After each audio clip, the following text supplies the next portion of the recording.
Saludos a todos, queridos amigos. Aquí su pastor Rolando González para comenzar a estudiar nuestra lección de escuela sabática que lleva como título Confianza solo en Cristo. Una de las cosas interesantes que he podido ver en algunos que realmente están preocupados por su salvación es el concepto de que es muy difícil aceptar de que somos salvos sin hacer nada. O sea, para muchos, el pensar que la salvación es totalmente gratuita, que no requiere ningún esfuerzo de parte del ser humano, es un poco incomprensible. Yo recuerdo un cuadro, una especie de ilustración que aparecía en un libro que leí cuando era mucho más joven, y un libro muy interesante, ¿no? Y en ese libro apareció una ilustración donde se veía un barquillo, una especie de bote, que aparecía con dos remos. Un remo era el de la salvación por gracia y el otro remo representaba las obras. O sea que de acuerdo al concepto del autor, para poder alcanzar la salvación tenemos que ir remando con ambos remos. Por una parte, la gracia de Cristo y por otra parte nuestras propias obras. Y de esa forma podemos llegar al cielo. La pregunta ¿es realmente esto así? Bueno, la Biblia nos es bien clara cuando nos dice que somos salvos únicamente por la gracia de Dios. Lo que tenemos que aceptar exactamente es lo que Dios ha dispuesto para nosotros. ¿Cómo nos presenta el apóstol Pablo en Filipenses 3, en sus primeros tres versículos, notas positivas y negativas? ¿Y cómo se relacionan estas entre sí? Dice el apóstol Pablo, por lo demás, hermanos, gozaos en el Señor. A mí no me es molesto el escribir las mismas cosas y para vosotros es seguro. Guardaos de los perros, guardaos de los malos obreros, guardaos de los mutiladores del cuerpo, porque nosotros somos la circuncisión, los que en espíritu servimos a Dios y nos gloriamos en Cristo, no teniendo confianza en la carne. Al parecer, el apóstol aquí está indudablemente haciendo hincapié en la necesidad de vivir una vida gozosa en el Señor. Pero él hace un llamado de precaución. Él dice que debemos guardarnos de los perros, los malos obreros y también los mutiladores del cuerpo. O sea que hay tres formas en que Pablo define a aquellos que en su tiempo combatían en contra de los que habían recibido la salvación y se sentían gozosos por vivir el Evangelio. Algo que ocurre en nuestros días también. O sea, se mencionan estas tres características que pudiéramos catalogar como los falsos maestros que constantemente pueden estar haciendo su obra, su campaña para debilitar el cuerpo de Cristo y para afectar a la iglesia. Los falsos maestros podrían ser también aceptadamente descritos como los malos obreros, como los perros, los que mutilan el cuerpo, porque finalmente esa es la obra de aquellos que se rebelan contra Dios. Es la obra de aquellos que el diablo introduce dentro de la iglesia. Recordemos siempre que Jesús fue claro cuando dijo que en la iglesia hay lo mismo trigo que cizaña. Y eso va a ser hasta el tiempo del fin. No vamos a poder evitarlo. Así que aunque hay buenos hermanos dentro de la iglesia, indudablemente no es así. No obstante, también hay malos hermanos en la iglesia, los que son precisamente descritos como la cizaña. Y esa cizaña pues tiene una labor. De la misma forma que en la parábola la cizaña amenazaba con ahogar el trigo y finalmente hacer imposible que él germinara y diera fruto, la cizaña en la iglesia pues tiene la misma función. O sea, aquellos que son los malos obreros, los que mutilan el cuerpo, los perros que el diablo introduce en la iglesia, tienen el objetivo de dañar el cuerpo de Cristo, de afectar a la iglesia y hacer que la iglesia no cumpla con su misión. Claro, ninguno de nosotros está autorizado para determinar exactamente quién es cizaña y quién no lo es. El juzgar solamente le pertenece a Dios. Pero evidentemente tenemos que cuidarnos de todos aquellos que se acercan a nosotros tratando de infundir tal vez alguna sospecha, alguna duda, alguna quizás falta de fe en la iglesia y también aquellos que dirigen la iglesia y sobre todo los principios que la iglesia enseña. El apóstol Pablo habla en esta lección acerca de su vida pasada. Pablo enumera algunas cosas que en su vida pasada para él fueron de orgullo. ¿Y cuáles son esas cosas que describe aquí el apóstol Pablo como que eran buenas en su tiempo, pero cuando él conoció a Jesús, ya el valor de esas cosas cambió completamente? Pablo en Filipenses 3 continúa diciendo en los versículos 4 al 6 que aunque yo tengo también de qué confiar en la carne, si alguno piensa que tiene de qué confiar en la carne, yo más, circuncidado el octavo día, miren la lista del apóstol, del linaje de Israel, de la tribu de Benjamín, hebreo de hebreos, en cuanto a la ley, fariseo, en cuanto a celo, perseguidor de la iglesia, en cuanto a la justicia que es en la ley, irreprensible. Sí, Pablo tenía un rosario, por así decirlo, de virtudes y de medallas que él había ganado a lo largo de su vida, como fariseo especialmente, ¿no? Y durante mucho tiempo fueron el orgullo del apóstol Pablo. Él enseñaba todos aquellos trofeos delante de todo el mundo y se sentía que era irreprensible. Había sido educado inclusive a los pies de Gamaliel, que era el maestro más descollante en aquel entonces. Y esto era motivo del orgullo del apóstol. Pero Pablo, aunque era celoso de la ley, se dio cuenta que la obediencia a la ley no había llenado ese vacío que muchas veces muchas personas tienen, ese vacío existencial. Hay una obediencia estricta a la letra, hacen cosas notables para deslumbrar a los demás, sin embargo, no están llenos, no están satisfechos, algo les falta. Claro, a Pablo le faltaba Cristo, solamente que él no lo sabía hasta que finalmente pudo descubrir lo que él necesitaba para que su vida fuera realmente feliz. Vamos a comparar esto con lo que nos menciona también el apóstol Pablo en otro lugar y también algo que nos dice Jesús al respecto. ¿Qué punto crucial señalan tanto Jesús como Pablo acerca de la ley y por qué es la fe en Cristo, no la ley, la única fuente de justicia? Dice Pablo, ¿qué pues diremos? ¿La ley es pecado? De ninguna manera. Pero yo no conocí el pecado sino por la ley. Porque tampoco conocían la codicia si la ley no dijera no codiciarás. Y él concluye diciendo en este pasaje, de manera que la ley de la verdad es santa y el mandamiento santo, justo y bueno. Durante el tiempo de su fariseísmo, Pablo pensaba que cumpliendo la ley, obedeciendo la ley, ya estaba salvo. Se dio cuenta de que no era así. Él llegó a comprender finalmente que la ley no es un instrumento de salvación. Es más, toda ley simplemente persigue un objetivo y es mostrar si somos fieles, si hemos cumplido cabalmente, si estamos siendo ciudadanos eh, honestos en el mundo en el cual vivimos, o si sencillamente estamos desobedeciendo a algunos de los preceptos, a algunos de los principios, a algunos de los estatutos, etcétera. Depende del círculo que tú te muevas, sea religioso, sea secular, de esa ley. Así como todas las ciudades y naciones tienen leyes también, indudablemente que debemos obedecer, así nosotros debemos obedecer la ley de Dios, pero no precisamente para que un juez nos absuelva si finalmente se demuestra mediante las evidencias que no hemos desobedecido la ley. Pero si hemos quebrantado alguno de los reglamentos de la ley, indudablemente tenemos que acarrear una sentencia. Lo mismo ocurre con la ley de Dios. La ley de Dios no fue dada para que tú pensaras que a través de ella puedes ser salvo. No, la ley de Dios fue dada para conocimiento del pecado. La ley funciona como un espejo en el cual, como dice Santiago, contemplas tu rostro natural y te das cuenta cómo tú eres. Y el espejo te muestra a ti si estás sucio y si te lo muestra y estás sucio, pues tienes que lavarte indudablemente. Así funciona la ley desde el punto de vista espiritual. Nos muestra cuán pecadores somos. Por eso Pablo dice, yo no conocí el pecado sino por la ley. Y una vez que él se dio cuenta cuán pecador era, tenía que buscar la forma de lavar su pecado, pero encontró un problema. El hombre no puede lavar sus pecados. No tenemos capacidad para que podamos limpiar no solo nuestros pecados. Es más, no podemos vivir justamente por nosotros mismos. No podemos cambiar nuestra naturaleza, no podemos cambiar nuestro corazón. Y ahí es ahí donde aparece Jesús. Es ahí donde aparece finalmente la gracia de Dios. La gracia de Dios que nos limpia de todo pecado. La gracia de Dios que redime nuestro pasado y nos da un futuro maravilloso, de gozo, de alegría, mediante la fe y la obediencia a Cristo. De manera que la obediencia no viene a formar parte de la salvación como principio, sino como resultado. O sea, somos salvos por la gracia, pero desde ahí en adelante comenzamos a obedecer debido a que hemos sido salvos por Jesús. O sea que la obediencia, viéndolo desde ese punto, es un producto de la salvación.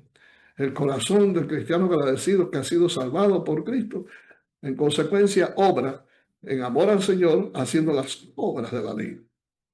Jesús dijo, oíste que fue dicho a los antiguos, no matarás, y cualquiera que matare será culpable de juicio. Pero yo os digo que cualquiera que se enoje contra su hermano será culpable de juicio. Y cualquiera que diga necio a su hermano será culpable ante el concilio. Y cualquiera que le diga fatuo quedará expuesto al infierno de fuego. Oíste que fue dicho, no cometerás adulterio, pero yo os digo que cualquiera que mire a una mujer para codiciarla ya adulteró con ella en su corazón. Quiere decir Jesús con esto que la ley va más allá de lo que es simplemente la comisión de un hecho. Tan solamente con la intención, tan solamente con el pensamiento, tan solamente con la actitud mental negativa hacia personas o cosas, pueden indudablemente determinar que hemos cometido pecado. Pero claro está, el gran remedio que tenemos para nuestro pecado está precisamente en Jesús. Todavía hay una vía de escape, todavía hay una puerta de salvación para todos aquellos que puedan haber infringido algunos de esos principios de la ley de Dios. Pablo decía en Filipenses capítulo 3, versículo 9, que su objetivo era ser hallado en él, no teniendo mi propia justicia que es por la ley, sino la que es por la fe en Cristo, la justicia que es de Dios por la fe. Para Pablo, el pasado quedó atrás.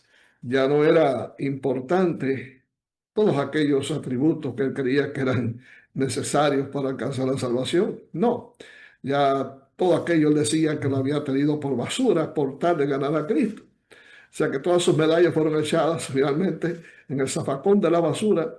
Y de ahí en adelante Pablo comenzó a exhibir no las medallas de su justicia propia, sino los trofeos de victoria de Cristo. Porque Cristo fue el que ganó finalmente la batalla en aquel camino rumbo a Damasco. Eso de Saulo de Tarso, el apóstol Pablo, el gran apóstol Pablo que fue de tanta bendición para el cristianismo en aquella época. Pablo había sido una estrella en rápido ascenso en el mundo del judaísmo del primer siglo. Se esperaba que Pablo fuera el que finalmente restaurara a Israel a su posición envidiable de ser la cabeza de las naciones. Sin embargo, Dios tenía otro plan para él. Dios quería que Pablo se convirtiera así en un instrumento, pero no para las ambiciones humanas, sino que fuera un instrumento para la gloria de Dios y para salvación en el mundo gentil. Juan 9, por ejemplo, cuenta la historia de otro hombre que era ciego, al igual que Pablo lo era espiritualmente, y luego vio a Jesús con claridad, y Jesús dijo que había venido al mundo para que los que no ven, vean, y los que creen, que ven, sean cegados. Ahora, ¿cómo podrías explicar este principio a tu propia vida? Leamos algunos de los textos que menciona este capítulo 9.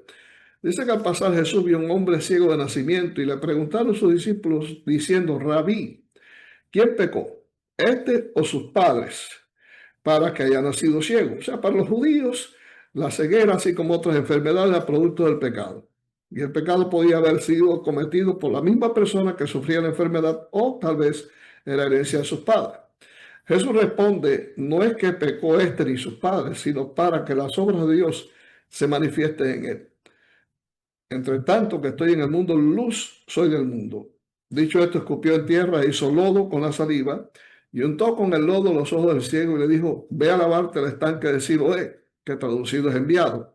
Fue entonces y se lavó y regresó viendo.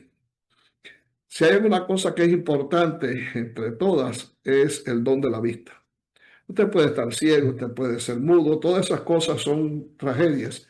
Pero el no ver, el no contemplar el entorno, el no poder ver el rostro de tu familia, de tus hijos, de tu esposa, de tus padres, eso es una gran tragedia, ¿no? Evidentemente este hombre había pasado toda su vida en esa situación. Me imagino qué clase de impacto habrá tenido él cuando comenzó a contemplar todas las cosas, ¿no?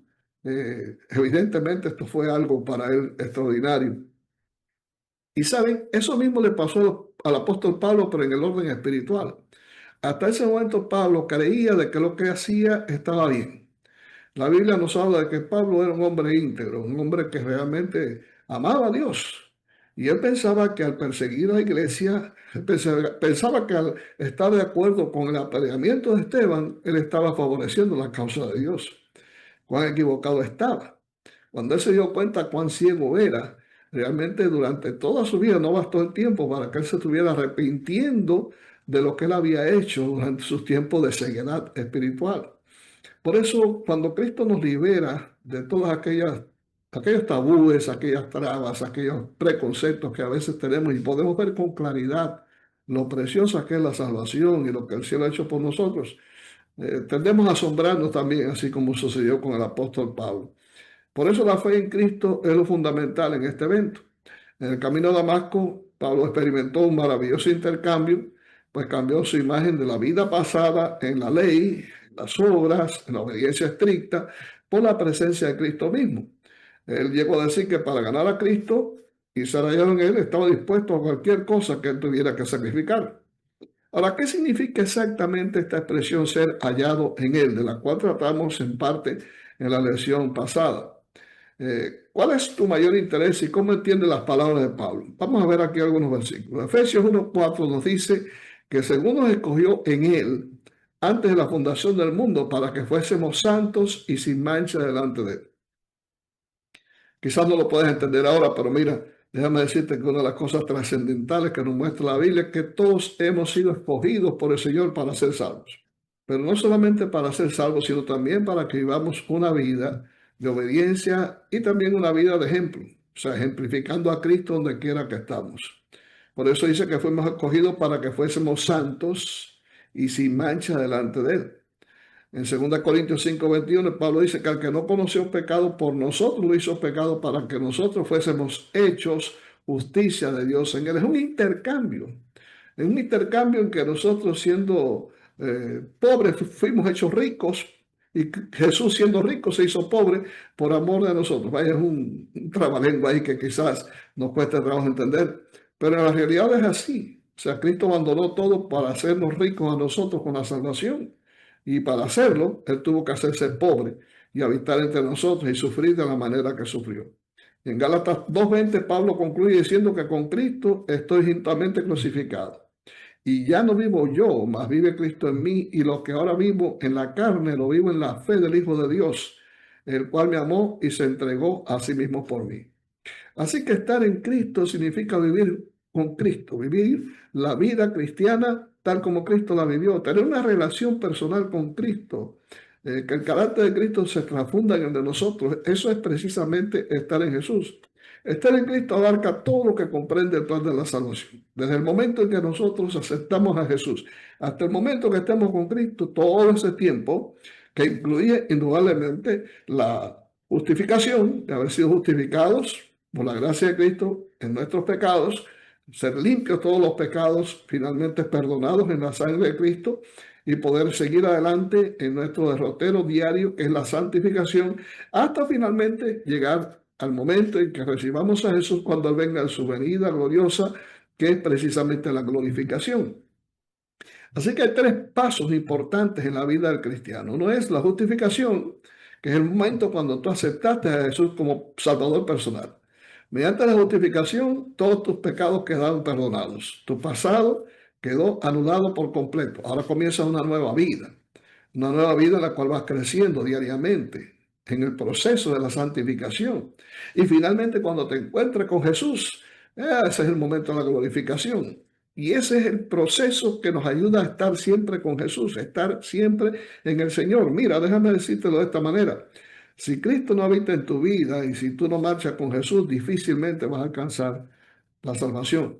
Por eso es importante, como decía el apóstol, que para él el vivir es Cristo y el morir es ganancia, vivir diariamente con Jesús.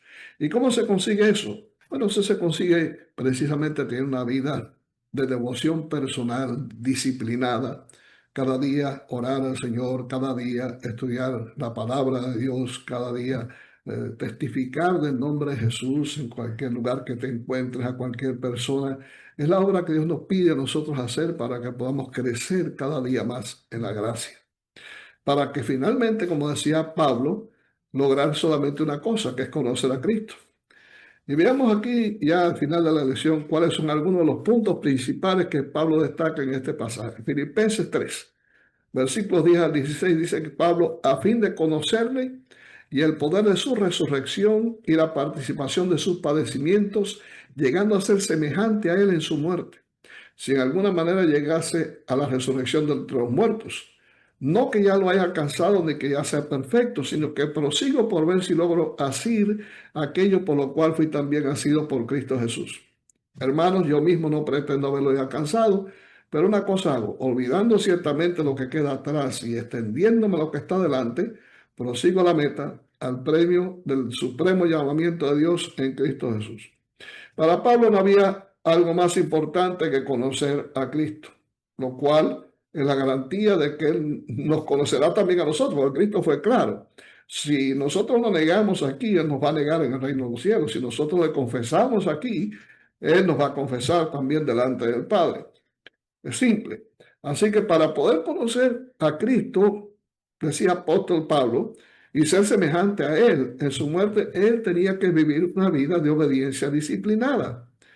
La obediencia, volvemos al punto inicial, una vez más, no es para ser salvo, sino para continuar en el camino de la salvación. Y Pablo reconocía que él no lo había alcanzado todavía. Él tenía un blanco, indudablemente. Él luchaba para alcanzar ese blanco. Pero llegaba al final, tal vez, del año, al llegar quizás al final de un periodo de su vida, y él se daba cuenta cuando miraba atrás que todavía no había alcanzado el blanco, pero hacía algo. Él continuaba adelante, él seguía avanzando, él proseguía a la meta, proseguía hasta conseguir finalmente llegar a ser semejante a Jesús. Y déjame decirte una cosa, que la victoria no se alcanza de una vez. Muchas veces tratamos de lograr la victoria de la guerra simplemente con una sola batalla que se gane y no siempre es así. Nos vamos dando cuenta a lo largo de ese camino que vamos transitando que muchas veces perdemos batallas que pudiéramos haber ganado si nos hubiéramos apoyado en Jesús, pero nos deslindamos de él y finalmente perdemos el control y caemos en las garras de Satanás. Pero nos volvemos a levantar con el poder de Dios, pedimos perdón y seguimos adelante. Ese es precisamente el proceso de la vida cristiana. La vida cristiana no es un crecimiento de una línea recta, no es una línea quebrada. Una línea quebrada donde se notan caídas, caídas periódicas, en las cuales Cristo tiene que venir a nuestro rescate y nuevamente aplicar sus méritos sacrosantos ganados en la cruz del Calvario para limpiar nuestros pecados y ayudarnos a seguir adelante. Ese es precisamente el proceso de la santificación. Y Pablo se daba cuenta que eso ocurría muchas veces en su vida. Muchas veces el viejo hombre volvía a tratar de levantarse, de resucitar. Y Pablo tenía una lucha constante que menciona precisamente en Romanos, cuando había una batalla intensa por él poder vencer su naturaleza pecaminosa y no lo conseguía. Y sabía que había dentro de él una ley que le ayudaba, le impedía a ser fiel, mientras había otra ley también metida dentro de él que realmente lo que decía lo contrario. Entonces, en esa batalla él se dio cuenta que él por sí solo no podía triunfar. Y clamó a Dios por ayuda y se dio cuenta que había una ayuda dispuesta y esa ayuda estaba en Jesús, porque Jesús es poderoso para socorrer a los que son tentados. Finalmente Pablo exclamó que daba gracias a Dios por Jesús, Señor nuestro, porque Él es el único que podía librarlo de ese cuerpo de muerte que tanto daño le causaba. Y esa es tu lucha, esa es mi lucha, esa es la lucha de todos nosotros. El ser cristiano no significa ser el santo inmaculado, impoluto, que nos presentan a veces por ahí algunos cristianos o alguna iglesia. Eso no es ser santo. Cuando Pablo habla, por ejemplo, a los corintios acerca de la santificación, él presenta a los santos como personas que somos como tú y como yo, personas que cometen errores, personas que son imperfectas, pero que están luchando diariamente por estar con Jesús y por prepararse cada vez más para lograr finalmente tener el carácter que Jesús tenía, sino totalmente, por lo menos a la semejanza de Jesús. Pero estamos en esa batalla. Y si acaso tú has caído, si acaso has desobedecido a Dios en alguna cosa, Ten por seguro de que el Señor te ama, el Señor no te abandona. No, jamás el Señor te va a abandonar ni va a dejar de amarte a pesar de cosas que podamos haber hecho. Y recuerda las palabras del apóstol San Juan en la primera epístola, capítulo 2 versículo 1. Si alguno hubiere pecado, abogado tenemos para con el Padre, a Jesucristo el justo. La batalla continúa, la victoria está por delante, el día de la redención se acerca, lo que tenemos es que continuar como hacía Pablo. Prosigo al blanco, al premio de la soberana vocación en Cristo Jesús. Que Dios te bendiga, es mi deseo, que Dios te guarde y nos vemos la próxima.